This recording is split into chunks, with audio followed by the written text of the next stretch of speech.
I ara ha arribat el moment, com dèiem, d'aquesta darrera taula rodona, en aquest cas porta per nom Masculinitats. Vaja, es pot veure també veient les que hi ha a l'escenari. I la modera Maria Rengel, que és directora de Serveis de Feminismes i LGTBIQ+. Endavant. Molt bé, bon dia. Certament ja estem en l'última taula rodona. Ha estat unes jornades molt intenses, molt interessants, i de fet venim de tallers que segur que tots han estat interessants. El nostre també, de l'Eva Cruells, sobre discursos d'odi i violències masclistes digitals. O sigui que ja, de fet, ens ha obert pas per avui la nostra taula rodona sobre masculinitats. Masculinitats, doncs perquè moltes vegades quan parlem de qüestions de gènere estem parlant de qüestions de gènere, són qüestions de dones, i no és així, estem perdent l'altra part de la relació a la que interpel·la aquesta paraula. Per tant, és molt important que els homes, que els incloem els homes en aquest debat i que també ells, vosaltres, fem aquest procés de canvi que també hem fet les dones i que estem fent les dones contínuament. En aquest context polític, social i cultural actual, cada vegada és més necessari reflexionar sobre els models de masculinitats hegemònics, dominants i tradicionals, perquè aquests efectes i conseqüències els tenen no només sobre les dones i les nenes, sinó també sobre els homes i els nens. I és molt important que trobem complicitats i que creem aliances per aconseguir una societat realment més justa i igualitària. En el debat d'avui ens centrarem i continuem, com dèiem, del taller que venim, que ens ha fet l'Eva Cruells molt ben enfocat, en la relació entre masculinitats i discursos d'odi. Llançarem preguntes que també han d'incorporar la mirada de l'altra banda, i obro cometes, de l'altra banda, la mirada des de les masculinitats, i plantejant com des d'aquestes masculinitats crítiques podem contrarrestar l'atractiu que els discursos de l'extrema dreta i la dreta extrema poden suposar per molts homes joves i no tan joves. I ara passaré a presentar els ponents, perquè anem amb el temps, és el que passa quan som les últimes, doncs anem amb el temps més apretat. Per tant, ràpidament faré una presentació molt breu, també m'han dit, anem per feina, que l'important són les preguntes. M'acompanyen a la meva esquerra Lionel Delgado, és graduat en Filosofia, màster de Sociologia i doctor en Sociologia Urbana per la Universitat de Barcelona, escriptor en diferents mitjans de comunicació, tallerista i formador sobre masculinitat, relacions i sexualitat. Tècnic del projecte Brothers, és expert en temes de la manosfera, antifeminismes i masculinitats crítiques. Al seu costat, el Martín Frasso és llicenciat en Antropologia Social per la Universitat de Barcelona, especialitzat en igualtat, interculturalitat i fenòmens psicosocials, ha estat membre del grup de recerca en gènere, identitat i diversitat, GENI, i col·laborador de la European Social Research Unit, ESRU, i del Centre d'Estudis Africans Interculturals. Actualment és treballador de l'equip de professionals del Centre Municipal Plural, el antic Servei d'Atenció a l'Home per promoure relacions no violentes.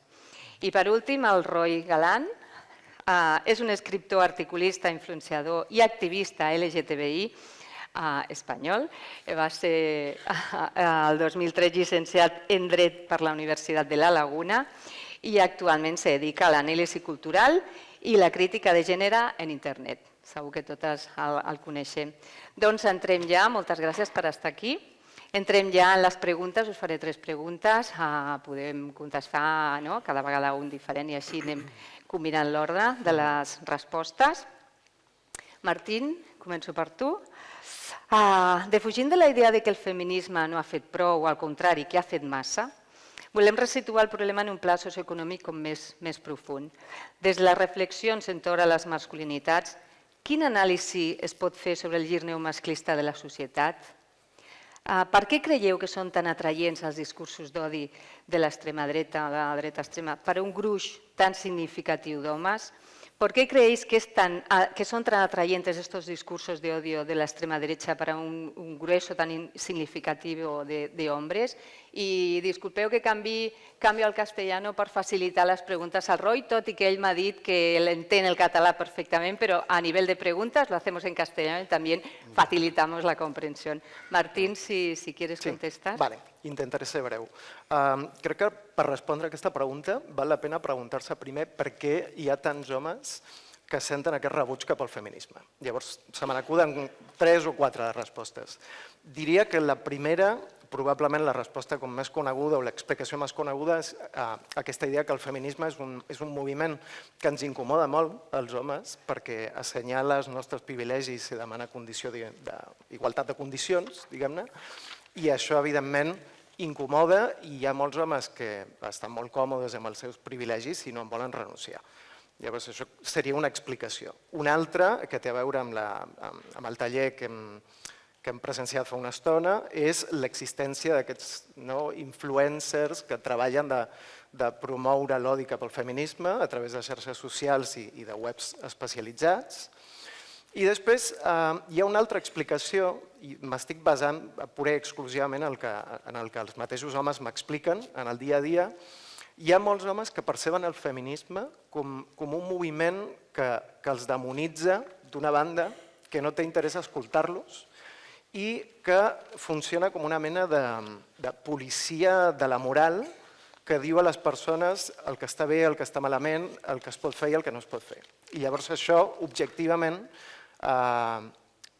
no els agrada, naturalment, i dic naturalment perquè qualsevol persona, o sigui home o dona, no li agrada sentir-se assenyalada ni sentir que li estan dient el que pot fer i el que no pot fer. Llavors, aquesta seria una altra explicació.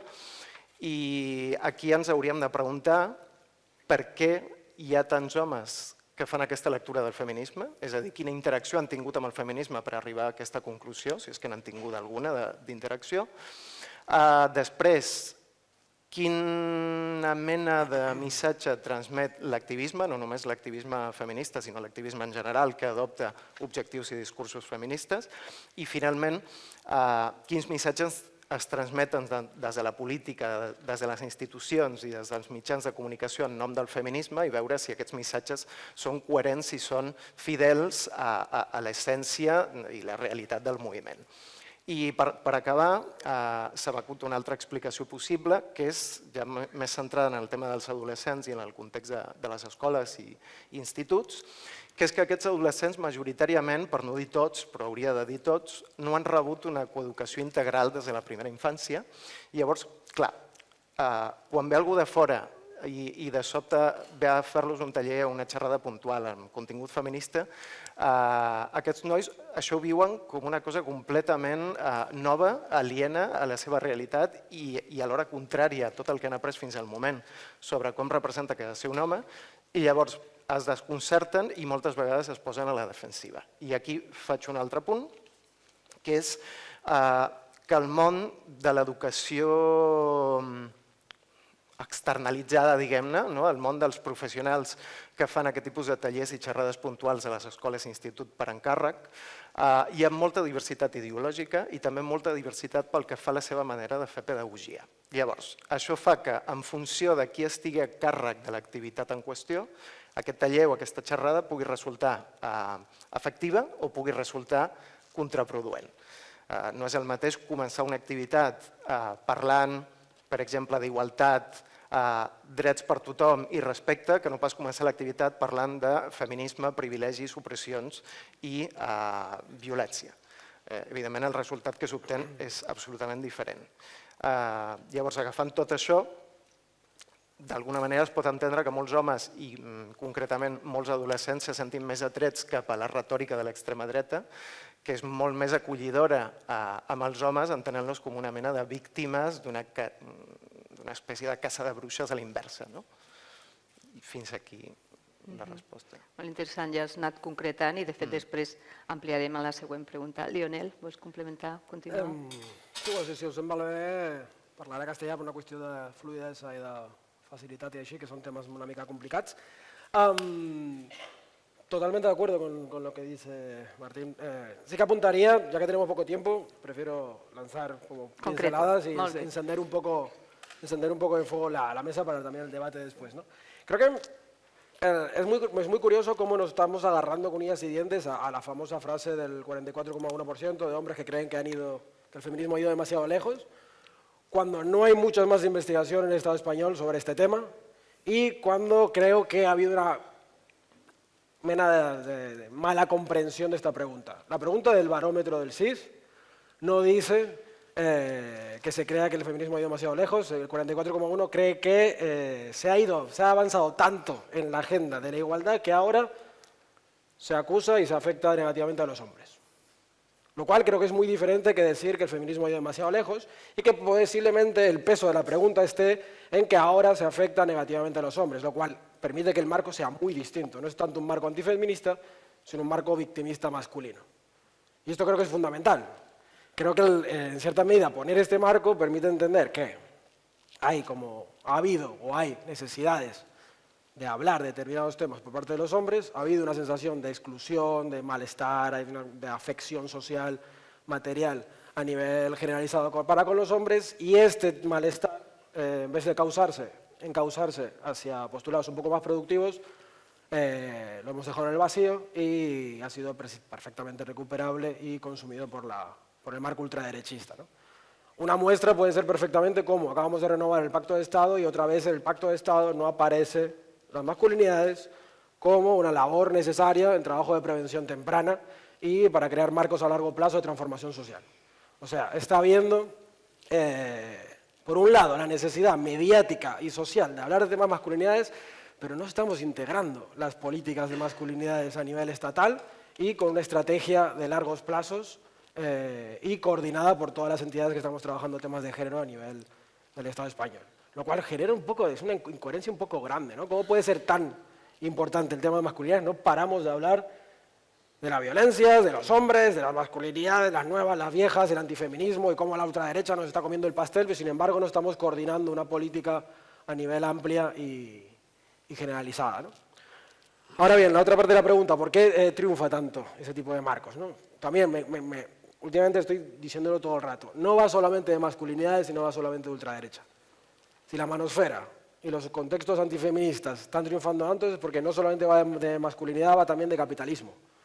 Las masculinidades reaccionarias conectan perfectamente en un contexto de avance de un capitalismo tardío donde todo absolutamente se lo ha comido la lógica de mercado. No es solamente una cuestión de masculinidades tradicionales, son masculinidades neoliberales y lo vemos perfectamente en absolutamente todos los grupos que habitan la manosfera. No se trata solamente de pavos, fachas y tradicionalistas, sino de yo marca, hombres que creen que el cuerpo es la carta de presentación del éxito, que tienen que acumular capital sexual, erótico, económico y social, una lógica del emprendedor, etcétera, etcétera. Este tipo de lógica, este tipo de filosofías de vida engarzan muy bien con los chavales de hoy en día porque estamos viviendo en contextos absolutamente dominados por la lógica capitalista y neoliberal. Y hasta que no podamos entender este tipo de conexión y empezar a promover o entender o marcar ciertos marcos interpretativos y políticos y de intervención que estén ligados con el anticapitalismo o estén ligados con la recuperación de la ética de cuidados, la creación de comunidades fuertes y la lucha contra la disgregación neoliberal de la sociedad, estamos pidiendo a los chavales que son perfectos emprendedores que se muevan por una ética de la justicia cuando la justicia está de capa caída, que se muevan por una ética de cuidados cuando la ética de cuidados ha desaparecido de los debates, que se muevan por una especie de idea de bienestar colectivo cuando vivimos en el contexto más individualista y competitivo que hemos tenido nunca en la vida y en la historia, ¿no? O sea, hasta que no podamos entender estos marcos, vamos a seguir muy peces a la hora de poder entender por qué se mueven de esta forma los marcos masculinistas y cómo tienen tanto éxito. Y yo creo que me callo. Muy bien, luego seguimos. Roy, ¿qué puedes añadir? Bueno, yo, cuando nos planteamos esta idea, ¿no?, de por qué tienen tanto éxito y por qué existe esta identidad masculina, ¿no?, que tiene que ver con una cosa de conservar algo ante la incertidumbre, ¿no? También, como decía Lionel, pues vivimos en un momento de individualidad, pero también de incertidumbre, ¿no?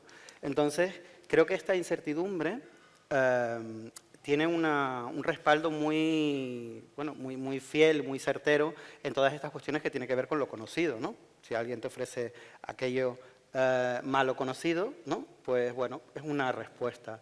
Y creo que que a veces no hemos sido capaces de integrar a los hombres, ¿no? En el sentido de que los hombres también tenemos género, ¿no? Es decir, los hombres no somos champiñones, ¿no? Que aparecen en el mundo, aunque a veces parece que sí, y en muchos relatos aparece como, ¿no? este ser, ¿no? que está desprovisto de cualquier vínculo, de cualquier tipo de afectividad, que hace algo malo, ¿no? Y es apartado de la sociedad. Claro, toda esta cosa estructural que tiene que ver con el género, con hacer el género, creo que podríamos haber tenido, o podemos tener una oportunidad en torno a decir que los hombres también tienen mucho que pensar en torno al género, ¿no? No solamente en torno a una cuestión de justicia social, no solamente en torno a los privilegios y a la violencia, ¿no? Que evidentemente es así, sino que hay que hacer un análisis complejo también, ¿no? De gradaciones de la violencia, del mal, ¿no? De algo que está en completo movimiento, ¿no? Porque a veces siento que hay una cuestión de estancos, ¿no? Vivimos casi en un colapso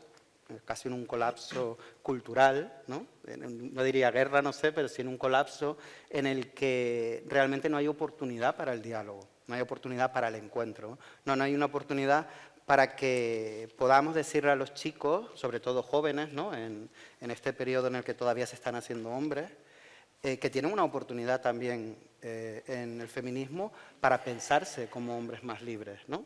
Como hombres mejores, como hombres que se hagan y hagan menos daño. Entonces creo que como a veces no hemos sido capaces también de compensar las dos partes que tienen que existir en estos relatos, ¿no? Entre uno del privilegio, de la violencia, de la desigualdad, y el otro, ¿no? Que es la oportunidad, y que ambos tienen que convivir y tienen que existir.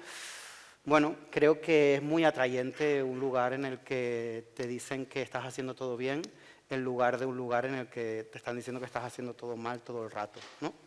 Esto así como un planteamiento sin más, ¿no? Quiero decir, que qué podemos pensar ahí, ¿no? Cómo podemos manejarlo, sobre todo porque tiene solución, ¿no? Podemos transformarlo, si no, no estaríamos hablando de esto. Si fuera algo esencial, pues no haríamos nada, ¿no? Y es justo ese periodo, antes hablábamos de la serie Adolescencia, ¿no? Que a mí me interesa mucho porque, claro, el protagonista es un niño, no sé si lo han visto, bueno, tiene 13 años, y los 13 años nos generan todavía compasión, ¿no? Porque todavía sigue siendo un niño y hay una posibilidad de transformación que se ve truncada. Claro, si el protagonista tuviera 7 años más, ¿no? 15 años más, ya no existiría ningún tipo de miramiento en torno a cómo se ha generado esa masculinidad o cómo se ha generado esa violencia, ¿no? Yo creo que tenemos que ser capaces también como de ofrecerles a esos hombres que están aferrados a una ficción de individualidad, de inmortalidad, que eso es una huida hacia adelante, ¿no? Y que ahí la solución, por supuesto, que no está, nunca ha estado, ¿no? Y que tenemos mucho que pensar conjuntamente. Ya habéis apuntado, ¿no? O habéis centrado un poco en el tema de los jóvenes, ¿no? Porque es cierto que muchos jóvenes están reproduciendo esta masculinidad de la que habéis estado hablando y que apuntábamos. ¿Se puede decir que estas nuevas generaciones son las que han puesto sobre la mesa este problema o que ya lo traíamos, ¿no? Y que están reproduciendo algo que se nos ha ido escapando entre las sombras? Lionel. Bueno, el tema de la juventud es un temazo, ¿no? Yo el doctorado lo hice sobre temas de juventud y llevo bastantes años investigando ese tema. Y primero hay que entender un par de marcos. Primero, bueno, respondiendo a lo que decías, creo que sí que vivimos una sociedad bastante adultocéntrica y la juventud siempre se ha enmarcado dentro del problema social. La juventud siempre ha sido ese otro medio raro. No sabemos cuándo empieza o cuándo acaba la juventud, no sabemos qué políticas existe. El Ministerio de Juventud es el ministerio más nuevo que existe y uno de los que menos presupuesto tiene. El tema de la juventud siempre ha sido una especie de molestia que están ahí, una especie de monstruitos que están creciendo y no sabemos qué hacer con ellos y bueno, cuando crezcan ya le hablaremos, ¿no? Claro, ese tipo de cosas han marcado bastante el debate de la juventud. Sí que el miedo que hay de que la juventud actualmente sea una especie de barbaridad, un ejército de protofachas hipermasculinistas y machistas que no sabemos cómo funcionan, no ayuda. Creo que una de las cosas que tenemos que tener clara es que ahora mismo, si había un tema es que nuestra generación, la millennial, era la rara. O sea, los chavales de hoy en día, la generación Z o los chavales más pequeños, lo que tienen que se parecen mucho más a nuestros padres y abuelos a nivel ideológico que a nosotras, nuestra generación. No es que hayan creado nada, no es ninguna especie de amalgama novedosa de movidas, ¿no? Ahora bien, ¿qué problema existe con el tema de la juventud? Primero, el tema del marco. Hablamos todo el rato de juventud y los que trabajamos el tema de juventud sabemos que la juventud es una especie de construcción social. No existe una juventud si eso existe algo así como juventudes. La idea de las generaciones es una falacia, no existen generaciones en tanto que no existe nunca un grupo tan masivo de chavales que compartan la misma experiencia. La juventud, como cualquier otro tipo de grupo social, está atravesada por la interseccionalidad y, por lo tanto, cuando hablamos de juventudes tenemos que hacer diferenciación por clase, etnia, procedencia, ruralidad, urbanidad, etcétera, etcétera, etcétera. Y cuando hablamos de la juventud, como los fachas y machistas, ese tipo de brocha gorda lo que no nos permite hacer es, desde luego, entender qué está pasando y dónde está el problema. Hay investigaciones como de la FAD, la Fundación de Adolescencia y Juventud, que son las que fueron sacando todas las investigaciones sobre la manosfera y que tanto éxito han tenido a nivel mediático, apuntaban claramente que es algo que no se ha cubierto mediáticamente. Apuntaban que si hay un problema con los chavales, generalmente tiene que ver con chavales con problemas de exclusión social muy grandes, chavales de clase media alta y chavales con familias de origen o con ideología religiosa. Eso hace unos años. Hay que entender que, bueno, hemos tenido un marco bastante pésimo a la hora de... Uy, ¿cómo suena? A la hora de plantear la cuestión de la juventud. Que esto nos lleva al siguiente problema. ¿Cómo se ha mediatizado ese tipo de cosas? Vivimos en una sociedad absolutamente mediatizada y, evidentemente, tener el factor de los medios de comunicación sobre la mesa es fundamental.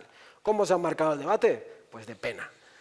Vivimos en un contexto donde los medios de comunicación, ante las nuevas condiciones, las nuevas reglas del mercado mediático, están metidos en una especie de guerra neurótica por conseguir visitas y mantener el flujo de clics alto, porque eso garantiza que los ingresos de un periódico pues, se mantengan al alza. Ya no vendemos periódicos físicos, ahora tenemos que llamar al clic para que se metan y la publicidad que hay ahí pues, genere ingresos, ¿no? Esto ha alimentado la peor ética mediática que hay. El clickbaiting, el ragebait, o sea, todas estas nuevas reglas de mercado han hecho que los medios de comunicación se vayan al carajo. O sea, estamos en un contexto donde hemos chupado una cantidad de titulares hablando del problema de los chavales. El 25% de los chavales jóvenes son machistas. Ya no creen en la violencia de género y creen que su pareja debería enseñarles el móvil. Marcos discursivos y marcos interpretativos súper pesimistas que han generado una especie de alarmismo social que desde luego no nos ha permitido empezar a mover piezas a nivel temprano para poder plantear otro tipo de políticas, ¿no? Lo cual nos lleva también a qué políticas se han marcado. Y con esto acabo, perdón, que estoy aquí en temas complejos y responder rápido. Sí, sí. Da para mucho, pero hem d'anar repartint. Generalmente en el Estado español tenemos dos problemas y es la falta de tradición de evaluación de políticas públicas. Aquí no evaluamos nada. Aquí, como mucho, hacemos una memoria final de proyecto y no sabemos si lo que hemos hecho ha mejorado el mundo o lo ha empeorado. No hay tradición de evaluación. Si lo hiciésemos, posiblemente podríamos ser un poquito más autocríticas, pero es que somos muy poco autocríticas a veces con las políticas de género y políticas en general, ¿no? No están funcionando, o por lo menos no están teniendo los resultados que estábamos esperando, y no estamos cambiando el enfoque. Las que nos dedicamos al tema de la juventud estamos diciendo, loco, hay que tener otro tipo de enfoque que no sean solamente los talleres champiñón, que están agotando y están fatigando a los chavales más que generar un impacto positivo. ¿Podemos establecer políticas a largo plazo? Y esa es la pregunta que no... Y me callo. Luego hablaremos de eso en la última pregunta. Roy, te he visto que apuntabas cosas. Sí, sobre el tema. pensaba esta cosa de que siempre la culpa no es de las personas jóvenes, esta cosa de casi como nos da un poco de rabia ir haciéndonos mayores, ¿no? Y ir hacia el sitio al que vamos, ¿no? Que es el mismo para todas las personas. De pronto hay una especie como de lugar como de, bueno, que la culpa, ¿no? La tienen todos, que siempre pues son peores, son más machistas, son más misóginos, no, leen menos, ¿no? Luego hay un montón de datos que muchas veces contrarrestan todo esto, ¿no? Y que lo único que buscan todo el rato es este clickbait o esta cuestión que tiene que ver con tranquilizar a las personas adultas, porque si yo no soy eso, ¿no? Habría que ver también cómo se habla en el Congreso, ¿no? Porque quiero decir que es que quiénes están haciendo qué cosas, ¿no?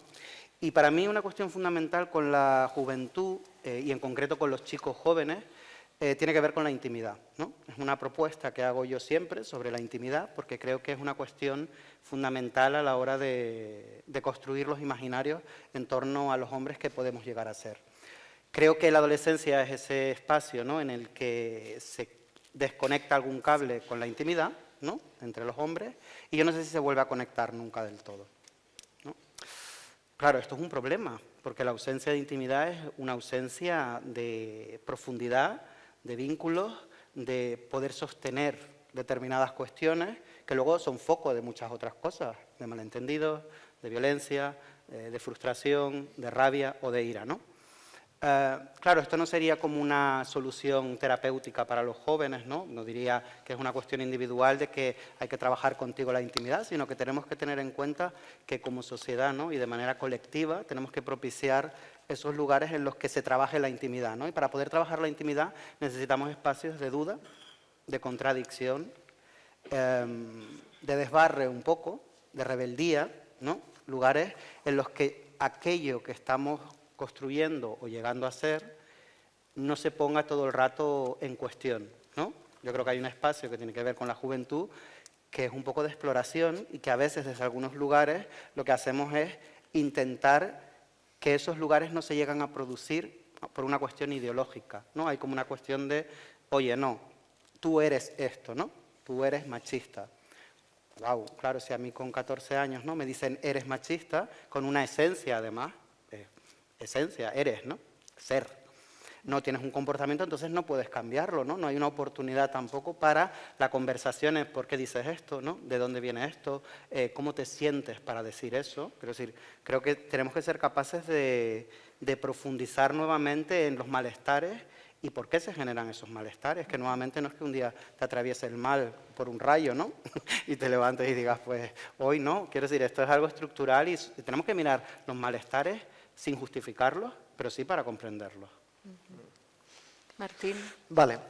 Jo, primer de tot, subscric completament la crítica a la manca d'avaluació de polítiques públiques, ja sigui en matèria d'igualtat o en altres matèries, però en aquesta molt en concret, perquè crec que necessitem saber si les coses funcionen, si no funcionen i per què.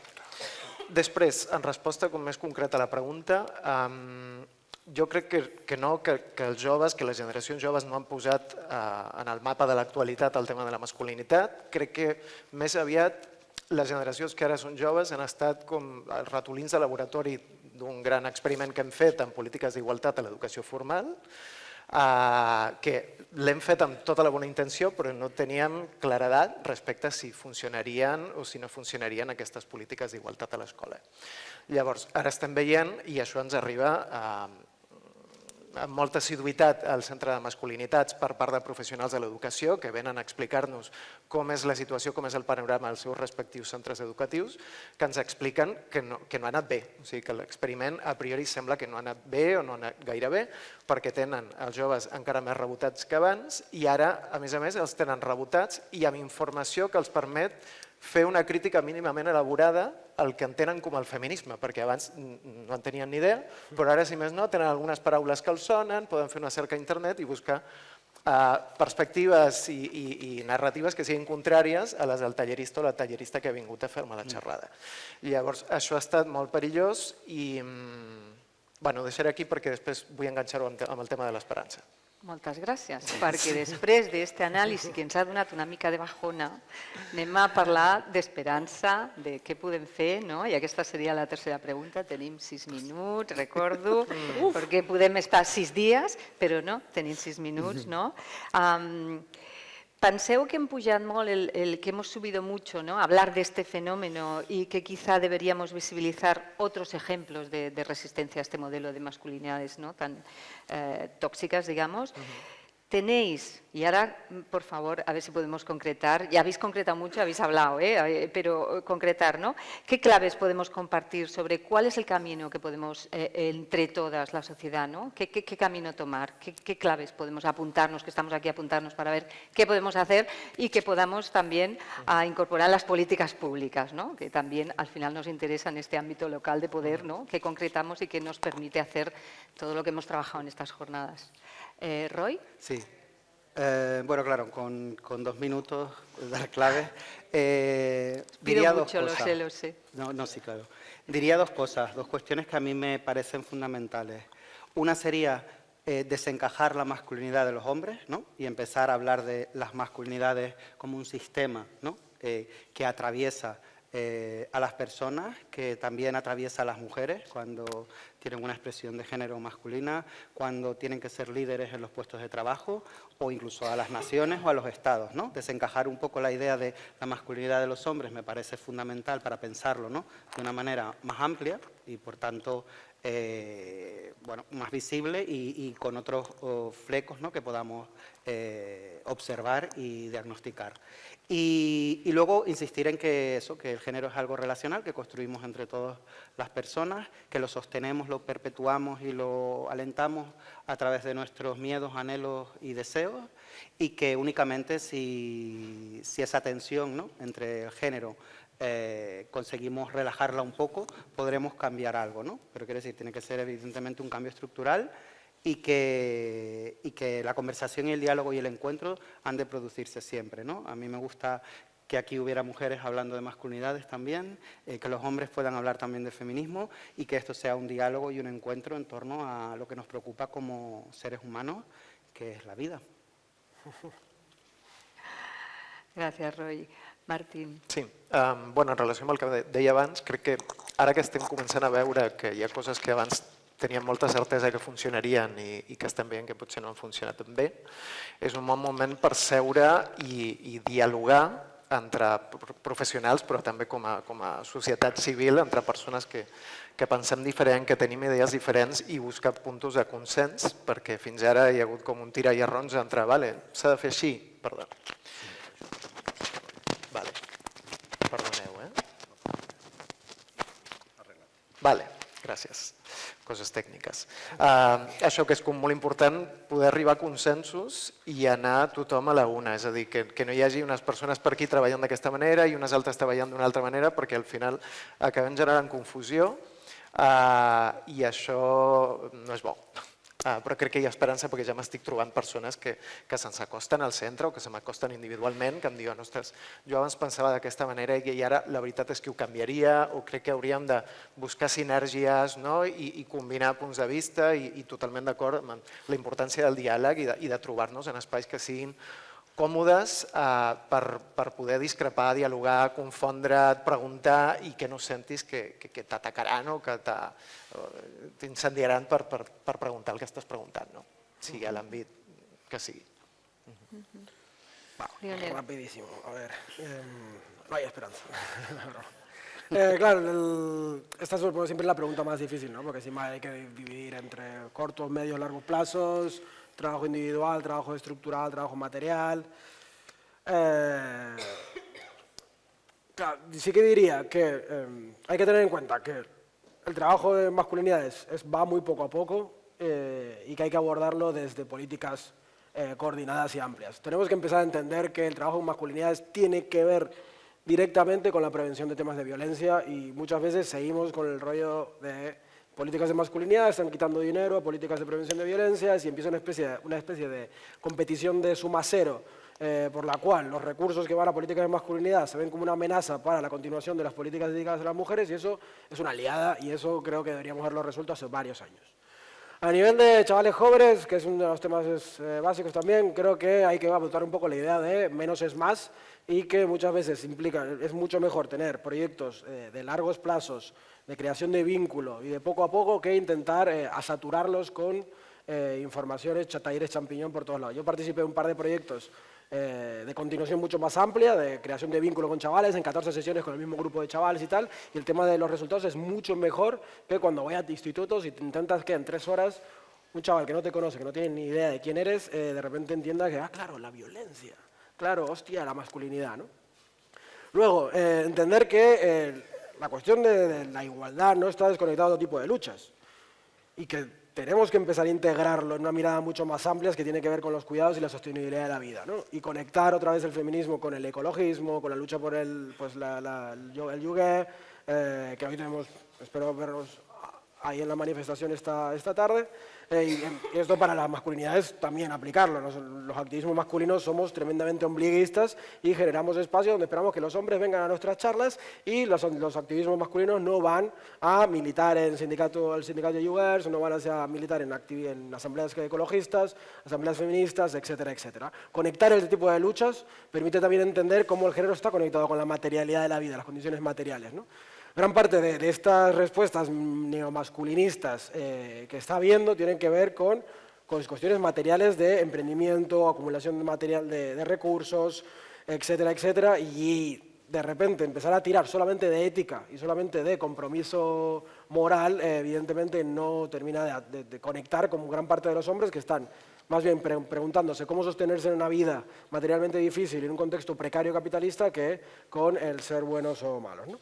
Y... sí, la cuestión de los algoritmos, Eva lo marcaba súper bien.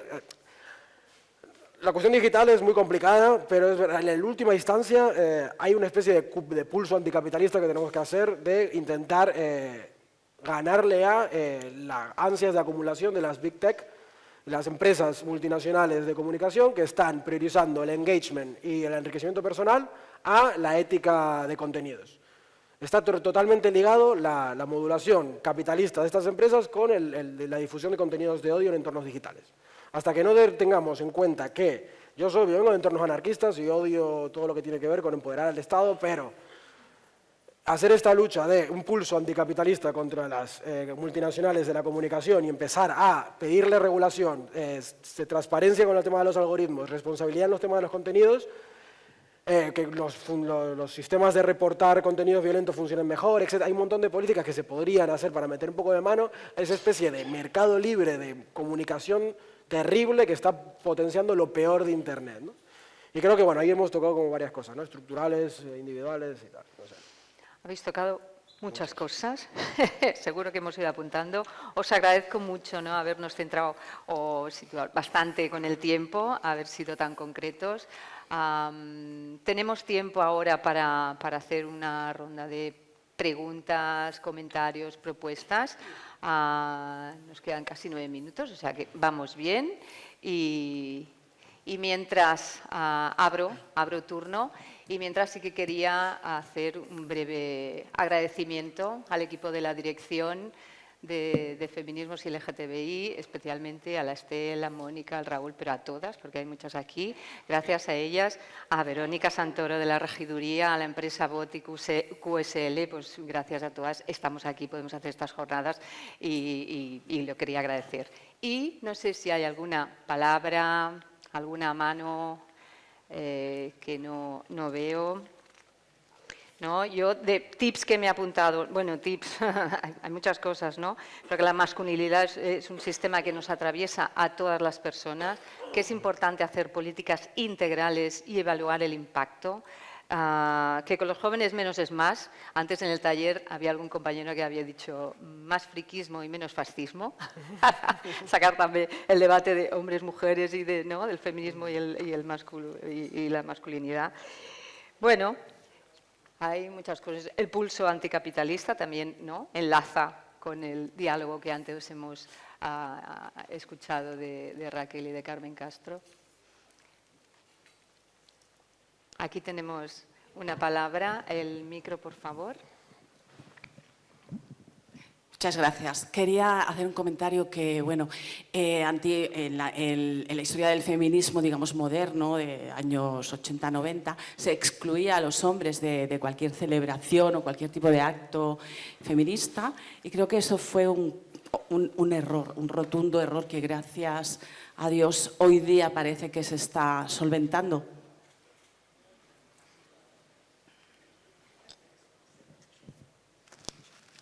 És una aportació, una pregunta... O sigui, t'agradaria conèixer el nostre punt de vista al respecte? O...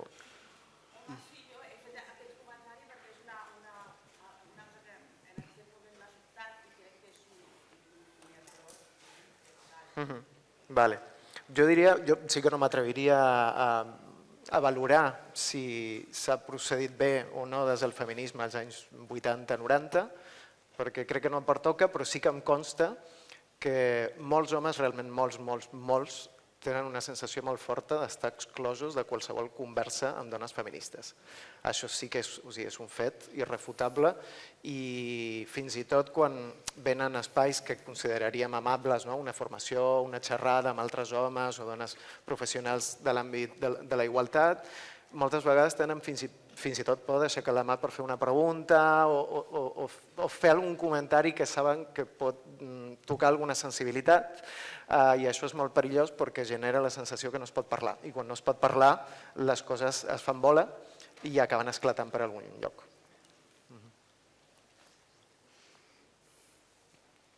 Sí?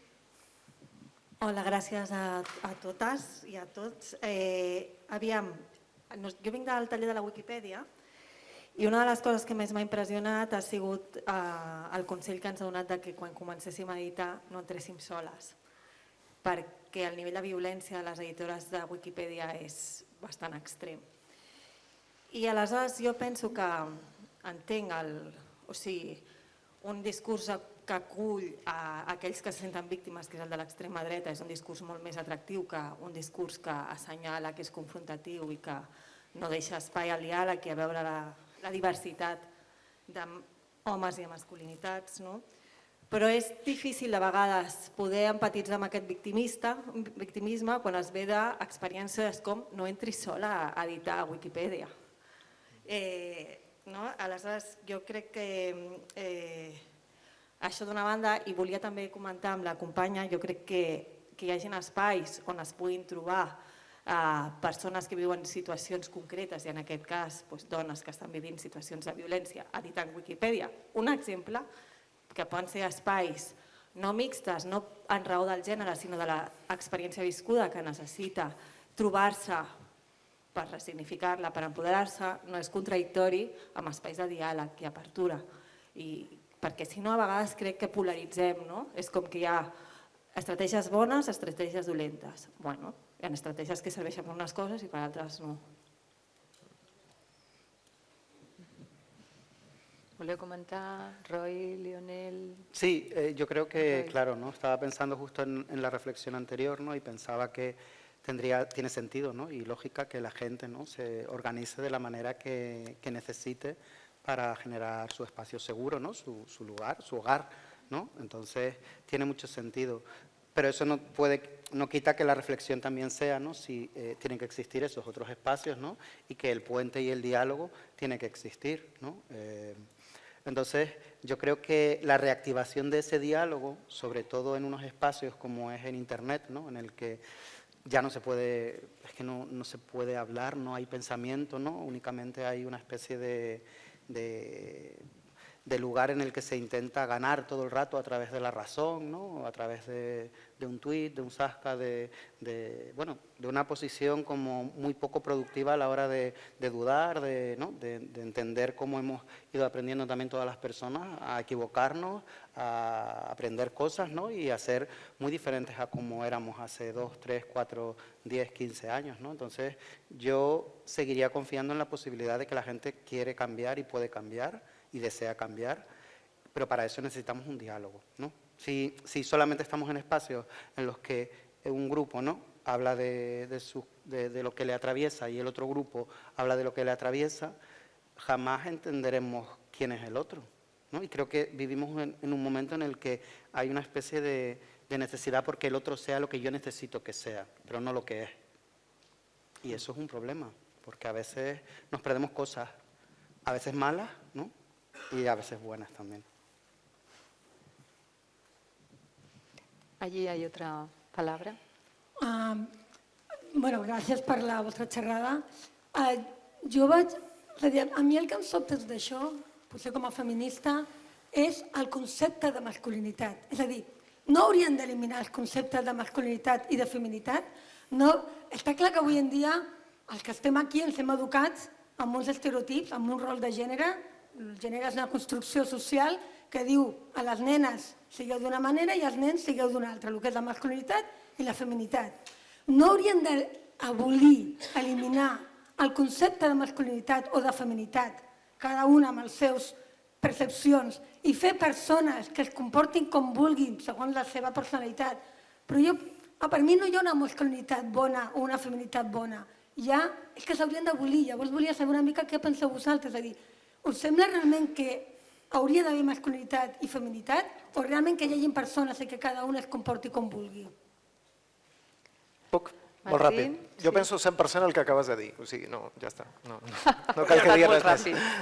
Lionel? Yo sí que diría, sí, eso es un debate que está siempre ahí, ¿no? Que lo entiendo y otra vez, pues me gusta, como sociólogo, me gusta cómo separar para poder entender mejor, ¿no? Y en este caso, largos, medios y cortos plazos me parece fundamental. Yo también abogo por la abolición de género a largo plazo, pero me considero un sociólogo del durante, que hacemos el mientras tanto, ¿no? Evidentemente, Spinoza hablaba, ¿no? Cuando planteaba la idea del realismo político, hablaba que nos gustaría... Es muy distinto hacer política con la gente que nos gustaría que hubiese y que hacer política con la gente que realmente existe.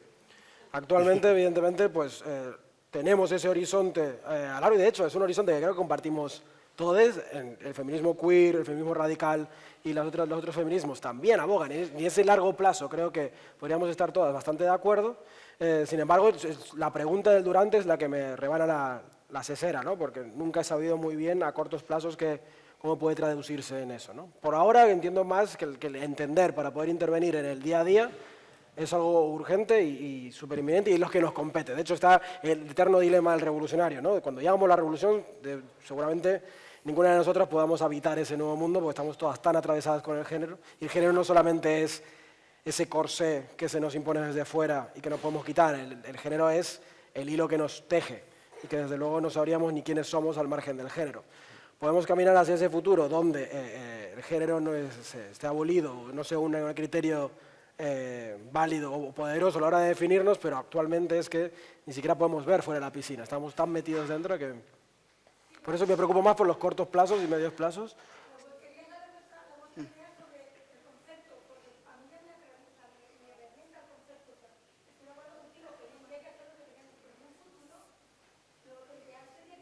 Sí, eso yo creo que estamos todas. Estem fora de temps, jo crec que ja ho han aclarit una mica. El futuro es esperanzador, perquè no? Ens quedem con esta frase. I en el durante tenim molta feina, i feina molt dura. Moltes gràcies als tres.